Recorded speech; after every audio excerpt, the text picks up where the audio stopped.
నమస్తే,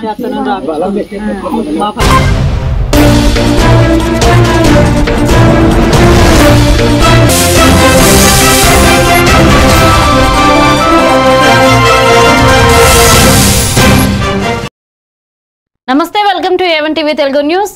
ఇక డీటెయిల్స్ చూస్తే అసెంబ్లీలో బాలకృష్ణ చేసిన వ్యాఖ్యలపై పవన్ కళ్యాణ్, నాగబాబులు మౌనంపై మాజీ మంత్రి కారుమూరి నాగేశ్వరరావు తీవ్రంగా స్పందించారు. చిరంజీవిని అవమానించే విధంగా బాలకృష్ణ మాట్లాడినా పవన్ కళ్యాణ్ ఎందుకు స్పందించలేదని ఆయన ప్రశ్నించారు. గత 2 ఏళ్లుగా జగన్ పై విమర్శలు చేస్తూ చిరంజీవిని అవమానించారని ఆరోపిస్తున్న పవన్ కళ్యాణ్ ఇప్పుడు బాలకృష్ణ వ్యాఖ్యలపై మాత్రం నోరు మూసుకోవడం ఏంటి అన్నారు. జనసేన కార్యకర్తలంతా బాలకృష్ణ వ్యాఖ్యలను ఖండిస్తున్నా పార్టీ అధినేత ఎందుకు అదే ధైర్యం చూపలేదు అని కారుమూరి ఎద్దేవా చేశారు. పవన్ కళ్యాణ్ గారు కానీ వాళ్ళ తమ్ముడు నాగబాబు గారు కానీ ఉస్సంటే వచ్చేసేవాళ్ళు 2 సంవత్సరాల నుంచి కూడా జగన్మోహన్ రెడ్డి గారిని నా అన్నని అవమానపరిచారు, నా అన్నను అవమానపరిచారు అన్న పవన్ కళ్యాణ్ గారు ఇవాళ మాట్లాడకుండా పడుకున్నారు. ఆయన వాళ్ళ అన్నయ్య డైరెక్ట్ అసెంబ్లీలో ఏదో రాజకీయంగా బయట మాట్లాడుతున్నారు, అసెంబ్లీలో రికార్డ్ అవుద్ది. ఆ అసెంబ్లీలో చిరంజీవి గారిని పట్టుకుని మరి మాటలంటే ఇవాళ మాటలు రావట్లేదు, పెగలట్లేదు. పవన్ కళ్యాణ్ గారికి మాటలు పెగలట్లేదు నాగబాబు గారికి అని చెప్పి సందర్భంగా తెలియజేస్తాను. ఇవాళ జనసేన నాయకులు, ఇవాళ చిరంజీవి గారి ఫ్యాన్స్ అందరూ కూడా ముక్త కంఠంతో ఇవాళ బాలయ్యని ఖండిస్తున్నారు. మీరెందుకు ఖండిస్తలేదని అడుగుతున్నాను.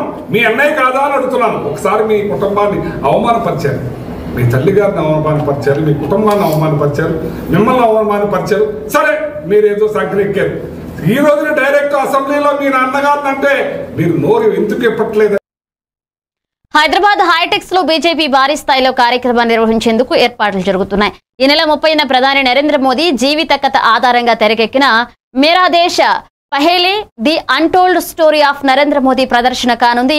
ఈ కార్యక్రమానికి రాష్ట్ర వ్యాప్తంగా 15,000 మంది కార్యకర్తలు హాజరు కానున్నారు అని పార్టీ నాయకులు తెలియజేశారు. ఏర్పాట్లను కేంద్ర మంత్రి కిషన్ రెడ్డి, రాష్ట్ర బీజేపీ అధ్యక్షుడు రామచంద్రరావు ప్రత్యక్షంగా పరిశీలించారు. హాల్లో సీటింగ్, సౌండ్ సిస్టమ్, సెక్యూరిటీ ఏర్పాట్లను అధికారులు సమీక్షించారు.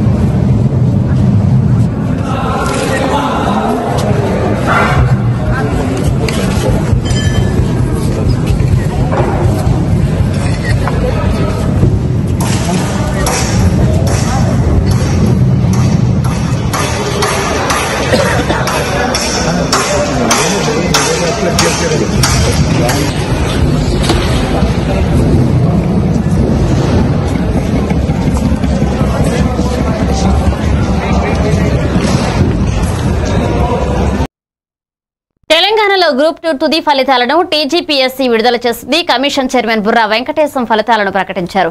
2022లో విడుదల చేసిన నోటిఫికేషన్ ద్వారా 783 పోస్టులను భర్తీ చేయాలని నిర్ణయించగా కోర్టు కేసు కారణంగా ఒక పోస్టును నిలిపివేసి మిగతా 782 పోస్టుల ఫలితాలను వెల్లడించారు. త్వరలో నియామక ప్రక్రియను పూర్తి చేసి దసరా పండుగలోపు అభ్యర్థులకు నియామక పత్రాలు అందించేలాగా చర్యలు చేపడతామని టీజీపీఎస్సీ ప్రకటించింది. ఒక వేకెన్సీ రిటైర్డ్ కేటగిరీలో పెట్టడం జరిగింది. సో ఇప్పుడు ఇందులో రకరకాల పోస్టులు వాళ్ళు తీసుకుంటారు, వాళ్ళ ప్రిఫరెన్స్ బట్టి. ఇప్పుడు మనకున్న టాపర్స్లో చూస్తే 5 male toppers, 5 female toppers details నేను చెప్తాను. నారు వెంకట హర్షవర్ధన్ ఈ అబ్బాయి మేల్స్లో topper, Vadlakonda Sachin second, Manohar Rao third, Sriram Madhu 4th, Chintapalli Preetham Reddy 5th. ముందున్న నారు వెంకట హర్షవర్ధన్ ఏఎస్ఓ జేడి తీసుకున్నారు, మిగతా వాళ్ళందరూ కూడా సబ్ రిజిస్ట్రార్ తీసుకున్నారు. తర్వాత ఫిమేల్లో లక్కిరెడ్డి వినీషా రెడ్డి ఫిమేల్ టాపర్, తర్వాత బాయికాడి సుస్మిత, ఉప్పు శ్రీవేణి, వీరం రెడ్డి శ్రీలత, గొట్టి ముక్కల స్నేహ, వీళ్ళు టాప్ 5లో ఉన్నారు.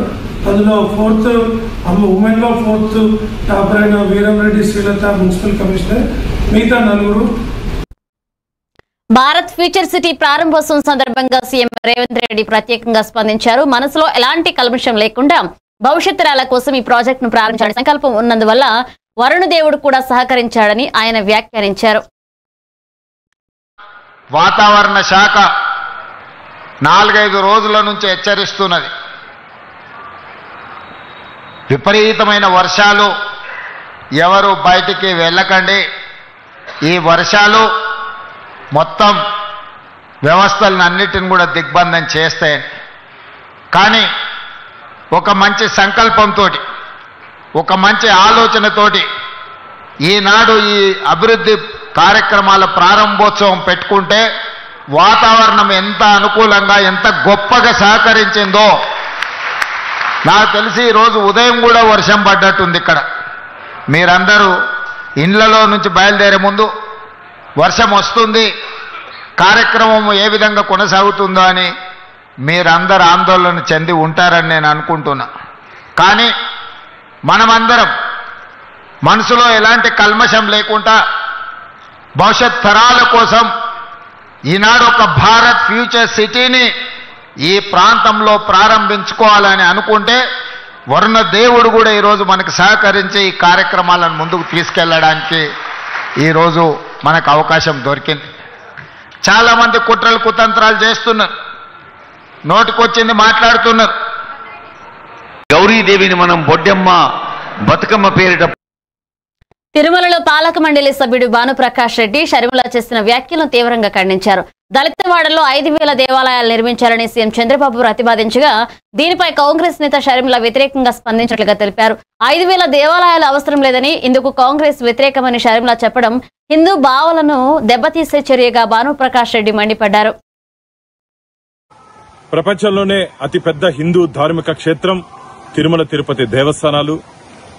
మొన్న ముఖ్యమంత్రి గారు బ్రహ్మోత్సవాలకి తిరుమలకు విచ్చేసినటువంటి సందర్భంలో టీటీడీ ఆధ్వర్యంలో రాష్ట్ర వ్యాప్తంగా దళితవాడలో 5,000 దేవాలయాలు నిర్మించాలని చెప్పి ఒక మంచి ప్రతిపాదనని ముఖ్యమంత్రి శ్రీ నారా చంద్రబాబు నాయుడు గారు తీసుకురావడం జరిగింది. దాన్ని నిన్న హిందూ వ్యతిరేకి, హిందూ ధర్మాన్ని కొన్ని సంవత్సరాలుగా నాశనం చేయాలని చెప్పి కుట్రలు పన్నుతున్నటువంటి వైఎస్ షర్మిలమ్మ 5,000 దేవాలయాలు అవసరం లేదు, కాంగ్రెస్ పార్టీ మేము దీన్ని తీవ్రంగా వ్యతిరేకిస్తున్నాం, ఆ ప్రతిపాదన వెనక్కి తీసుకోవాలని చెప్పడాన్ని భారతీయ జనతా పార్టీ తీవ్రంగా వ్యతిరేకిస్తున్నది. అసలు ఇంగిత జ్ఞానం ఉన్న ఇలాంటి మాటలు మాట్లాడరు. మీరు మీ కుటుంబం కొన్ని సంవత్సరాలుగా హిందూ ధర్మం వినాశనం కోసం పనిచేశారని చెప్పి రాష్ట్ర ప్రజలందరికీ తెలుసు. ఇది మంచిది కాదు. నిజామాబాద్ జిల్లా నందిపేట మండల కేంద్రం పాతూరులో దుర్గాదేవిని మహాలక్ష్మి అవతారంగా అలంకరించారు. 1,10,00,000 రూపాయలతో చేసిన ఈ మహాలంకరణని చూడడానికి భక్తులు భారీగా తరలివచ్చారు. అమ్మవారికి ప్రత్యేక పుష్పాలు, నగలు, ఆభరణాలతో అద్భుతంగా అలంకారం చేశారు. మహాలక్ష్మి అవతారంలో దర్శనమిచ్చిన అమ్మవారిని చూసి భక్తులు ఆనందోత్సాహాలతో నిండిపోయారు. దర్శనం కోసం ఆలయం వద్ద భక్తులు పోటీ పడి క్యూలో నిల్చున్నారు.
విజయవాడ ఇంద్రకీలాద్రి కనకదుర్గమ్మ ఆలయంలో మంత్రి సవిత ప్రత్యేక పూజలు చేశారు. చేనేత జౌళి శాఖ కమిషనర్ రేఖారాణితో కలిసి అమ్మవారికి పట్టు వస్త్రాలు సమర్పించారు.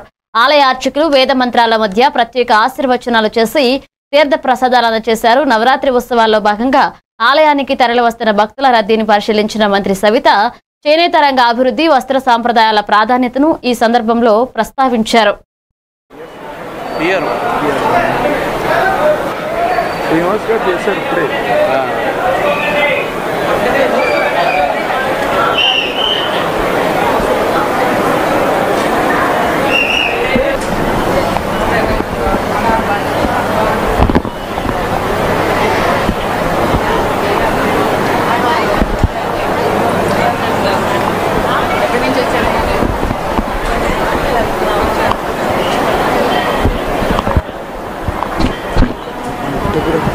ఫోటోగ్రాఫ్ ఉన్నాడు మేడం గారు తక్కువ ఫోటో దిగమనండి.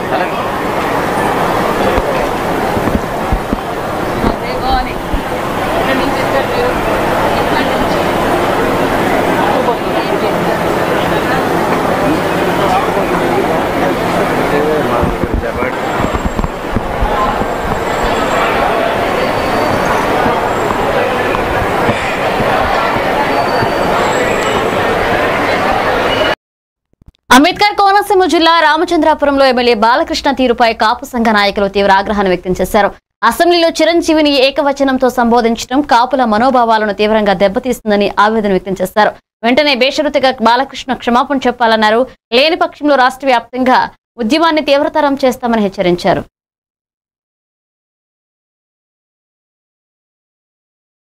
బాలకృష్ణ గారు మా ఆరాధ్య దైవమైన చిరంజీవి గారిని నువ్వుని ఏకవచ్చుతో సంబోధించి ఆయన మా మనోభావాలందరినీ దెబ్బతీసాడండి. ఆయన మేము ఆయన చాలా ఆరాధిస్తామండి. మేమే కాదు మొత్తం రాష్ట్రం మొత్తంలో 2 రాష్ట్రాలు కూడా ఆరాధిస్తాయని ఇవాళ మోడీ గారు అభినందిస్తున్నారు. ఆయన అటువంటి వ్యక్తిని పట్టుకుని ఈయన అనుచిత వ్యక్తులు చేసి అక్కడ ఏం కావలేదు, చాలా గౌరవించారు. ఆయన ఇవన్నీ తెలియకుండా ఆయన మరి ఏ రకంగా అన్నాడు, మరి ఈయన ఎవరు సైకో తెలుపుతలేదు. మరి దానికోసం ఆయన బహిరంగ క్షమాపణ చెప్పాను చిరంజీవి గారికి. అప్పటి వరకు మా ఉద్యమాలు జరుగుతూ ఉంటాయండి. ప్రతి వాడవాడ తిరుగుతాం, ప్రతి గ్రామం తిరుగుతాం. మా సంఘం అంతా మా ఉన్న 65 గ్రామాలు ఉన్న 65 గ్రామాలు తిరిగి అన్నీ చేస్తాం, ప్రతిస్వాగం చేస్తామండి. ఎంత త్వరగా ఇంత ముందుకొస్తే అంత బాగుంటుందని మా సంఘం తరఫున మేము కోరుకుంటున్నామండి. తెలంగాణలో రాజకీయ గ్రేడ్లో మరొక పదును పెరిగింది. మాజీ మంత్రి కల్వకుంట్ల చంద్రశేఖర్ ఇటీవలే ఆల్మట్టి కుట్రను ఆపగల సామర్థ్యం అరవిందా అని చంద్రబాబు క్యారెక్టర్తో ఇటీవల చేసిన వ్యాఖ్యలపై రాజ్యాంగపరంగా ప్రశ్న వేస్తూ రేవంత్ రెడ్డిని ఎద్దేవా చేశారు. నల్లమల పులి కాదు, నల్లమల గుంటనక్క అని స్థానికులు పేర్కొన్నట్లు అచ్చంపేట నుంచి పారిపోయి కొడంగల్ వచ్చిందని అవివేక సంఘటనలు ప్రజలు చెప్తున్నారు. కేసీఆర్ వ్యాఖ్య ప్రకారం ఈ పరిస్థితిని తట్టుకోగలదా లేదా బీఆర్ఎస్ సైనికులతో ముందుకు వెళ్లి అడ్డుకోవాలనే ఆలోచనలో ఉన్నారా అంటూ అభ్యర్థన వ్యక్తం చేశారు. ప్రభుత్వం ఇవాళ కృష్ణను ఆపే ప్రయత్నం చేస్తుంటే పైనున్న రాహుల్ గాంధీ మాట్లాడాడు, ఇక్కడ ఉన్న రేవంత్ రెడ్డి మాట్లాడాడు. మళ్ళీ తిరిగి కొట్లాడేది మాట్లాడేది ఒకే ఒక్క నాయకుడు తెలంగాణ ప్రయోజనాల కోసం. ఎవరది? ఒక్క కేసీఆర్ గారు మాత్రమే. అందుకే కేసీఆర్ దండుగా మేము ఇవాళ అచ్చంపేట గడ్డ మీద నుంచి అడుగుతా ఉన్నాం ముఖ్యమంత్రి రేవంత్ రెడ్డిని, కాంగ్రెస్ ప్రభుత్వాన్ని, నీకు దమ్ముందా ఆల్మట్టిని ఆపేది, లేదా ఈ గులాబీ దండు బయలుదేరి అక్కడపై అడ్డుకోవాలా చెప్పమని చెప్పి నేను అడుగుతా ఉన్నా. నీకు దమ్ముంటే, నీ ప్రభుత్వానికి తెగింపుంటే రాహుల్ గాంధీ దగ్గరికి పిలిపి కర్ణాటక ముఖ్యమంత్రిని ఎట్లా కృష్ణా నదిని మా నల్లగొండకు, పాలమూరుకు, మా రంగారెడ్డికి కాకుండా చేస్తావు, ఎట్టి పరిస్థితుల్లో దీన్ని ఒప్పుకోం అని చెప్పి రాహుల్ గాంధీతో చెప్పి ఆల్మట్టి దగ్గర 70,000 కోట్లతోని వాళ్ళు ఏదైతే ఎత్తు పెంచే ప్రయత్నం చేస్తున్నారో దాన్ని వెంటనే ఆపేయి. ఆ దమ్ము నల్లమల పులికుందా? ఈయన నల్లమల పులేనా? నల్లమల పులే ఏంటిది మరి? ఇది పిల్లి కాదు, నక్క. నక్క, నల్లమల నక్క. ఎందుకంటే నేను చెప్తలేను ఈ మాట. నిన్న కొడంగల్ నుంచి కొంతమంది వచ్చినారు తమ్ముళ్ళు, 300 మంది పార్టీలో జాయిన్ అయినారు, కాంగ్రెస్ వాళ్ళు, బీజేపీ వాళ్ళు. వాళ్ళు చెప్తున్నారు, అన్నా ఈ నక్క అచ్చంపేటకి వెళ్ళి పారిపోయి మా కొడంగల్కి వచ్చింది, ఈసారి తరిమి కొడితే మరి కల్వకుర్తి పోతుందో అచ్చంపేట పోతుందో వాళ్ళకు కూడా చెప్పురా అని చెప్పిన కోరుతావు. సోషల్ మీడియాలో సీఎం రేవంత్ రెడ్డిని ప్రశ్నిస్తే రౌడీ షీట్లు పెట్టి జైళ్లలో వాళ్ల ఫోటోలు ప్రదర్శిస్తున్నారని బహుజన సామాజిక వేదిక నాయకుడు ఆర్ఎస్ ప్రవీణ్ కుమార్ విమర్శించారు. తెలంగాణను మోసం చేసిన కాంగ్రెస్, బీజేపీ నాయకుల ఫోటోలను జైళ్లలో పెట్టాలి కానీ ప్రశ్నించే ప్రజలు టార్గెట్ చేయడం ప్రజాస్వామ్యానికి విరుద్ధమని మండిపడ్డారు.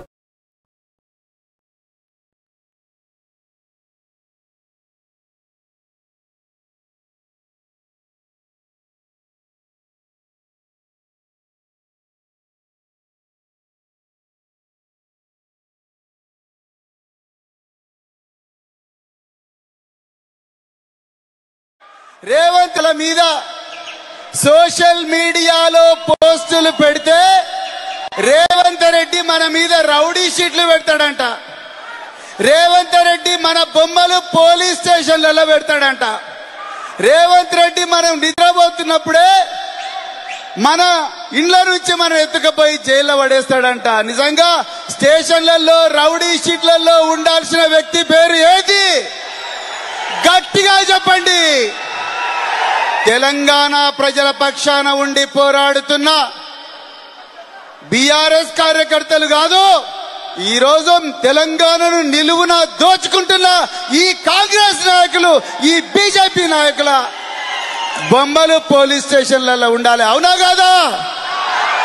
మిత్రులారా, మొన్నటి వరకు నేను ఇంతకుముందు రామన్నతో నిన్నటికి నిన్న కాంగ్రెస్ ప్రభుత్వం చేస్తున్న మోసాల మీద social media Erragondapalem MLA Tatiparthi Chandrasekhar మాజీ మంత్రి కామినేని శ్రీనివాస్ పై తీవ్రంగా విరుచుకుపడ్డారు. అసెంబ్లీలో సినీ పెద్దలను వైఎస్ జగన్ అవమానించారు అంటూ కామినేని అబద్ధాలు చెప్పారని చిరంజీవి రియాక్షన్ చూసి ఆ తర్వాత మాటలు రికార్డుల నుంచి తొలగించాలని కోరడం సరిపోదన్నారు. అసెంబ్లీ సాక్షిగా వైఎస్ జగన్ కి కామినేని క్షమాపణ చెప్పాలని, ఆ తర్వాతే రికార్డుల నుంచి తొలగించే ప్రక్రియ జరగాలని తాటిపర్తి చంద్రశేఖర్ డిమాండ్ చేశారు. క్షమాపణలు చెప్పాలి, ఆ తర్వాత రికార్డుల నుంచి తొలగించాలి. నిత్యం అబద్ధాలనే చెప్పి మీ కూటమి నేతలు చేస్తున్నటువంటి వ్యవహార సరళి అత్యున్నత ప్రజాస్వామ్య వ్యవస్థ అయినటువంటి శాసనసభ యొక్క విలువలు మంటగలిసిపోతున్నాయి. సాక్షాత్తు డిప్యూటీ ముఖ్యమంత్రి అందుబాటులో లేడని మీ ఎమ్మెల్యేలే నిలదీసినటువంటి పరిస్థితి. మీ ఎమ్మెల్యేలు కూటమి మంత్రులని కడిగి పారేస్తున్నటువంటి ఉదాంతాలు స్పష్టంగా కనపడుతున్నాయి. బీజేపీ పార్టీ కూటమి ప్రభుత్వంతో చేతులు కలిపిన తర్వాత విలువల్ని మంట కలిపేశారు. మీ మంత్రి సాక్షాత్తు 17 మెడికల్ కాలేజీల మీద చేస్తున్నటువంటి విషపు ప్రచారానికి శాసనసభ ప్రత్యక్ష సాక్ష్యం. 10 మెడికల్ కాలేజీలని ప్రజా వైద్యాన్ని ప్రైవేటు వారికి అమ్మివేస్తూ 100 కోట్ల ఆస్తుల్ని అప్పనంగా రూపాయికి అర్ధ రూపాయికి అప్పజెప్పేస్తూ మీ కూటమి ప్రభుత్వాన్ని అన్ని శాఖల మంత్రిగా వ్యవహరిస్తూ పరిపాలిస్తున్నటువంటి లోకేష్ గారైతే ప్రతిపక్ష మహిళా ఎమ్మెల్సీ గారిని ఏం పీకారు అని బూతు పురాణాలు మాట్లాడుతున్నటువంటి ఉదాంతాలు. ఇదా ప్రజాస్వామ్య వ్యవస్థకు మీరు ఇచ్చేటటువంటి విలువ? అయా కూటమి నేత కామినేని శ్రీనివాస్, నీ కుటిల రాజకీయాన్ని చాలించు. ఏ శాసనసభ సాక్షిగా నువ్వు అబద్ధాలు చెప్పావో, చలనచిత్ర పరిశ్రమ పెద్దల్ని గౌరవించి వారికి అడిగినటువంటి అన్ని జగన్మోహన్ రెడ్డి గారు చేసి పెట్టారు అని సాక్షాత్తు చిరంజీవి గారు, నారాయణమూర్తి గారు అన్న తర్వాత నెల్లూరులో జరిగిన అవగాహన సదస్సులో 20 సూత్రాల కమిటీ చైర్మన్ లంకా దినకర్ మాట్లాడారు. జీఎస్టీ 2.0 ద్వారా వచ్చే ప్రయోజనాలను వినియోగదారులకు చేరవేయడం అధికారులు, నాయకుల బాధ్యత అని ఆయన స్పష్టం చేశారు. జీఎస్టీ తగ్గింపుపై కొందరు చేస్తున్న విమర్శలు అర్ధరహితమని వ్యాఖ్యానించారు. రాష్ట్రాల ఆదాయం తగ్గినా ప్రజలకు నేరుగా లబ్ధి చేకూరుతుందని, అందుకే సీఎం చంద్రబాబు జీఎస్టీ 2.0కు మద్దతు ఇస్తున్నారని తెలిపారు. ఈ మేరకు రాష్ట్ర వ్యాప్తంగా అవగాహన కార్యక్రమాలు నిర్వహిస్తున్నామని లంకా దినకర్ అన్నారు.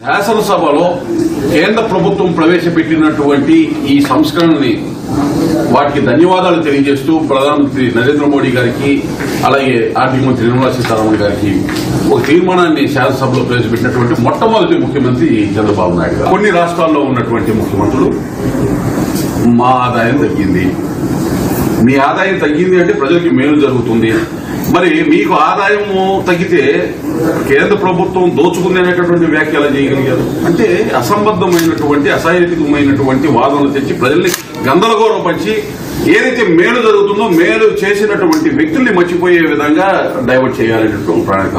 అందులో భాగంగానే గౌరవ ముఖ్యమంత్రి చంద్రబాబు నాయుడు గారు ఇటువంటి తక్కువ టమాల గజకరణ గోకరణ విద్యలు ఏదైతే ఉన్నో వాటిని రిమూవ్ చేయడానికే ఈ కార్యక్రమాన్ని తీసుకున్నారు. ఇవి bulletin updates. Keep watching A1 TV Telugu news.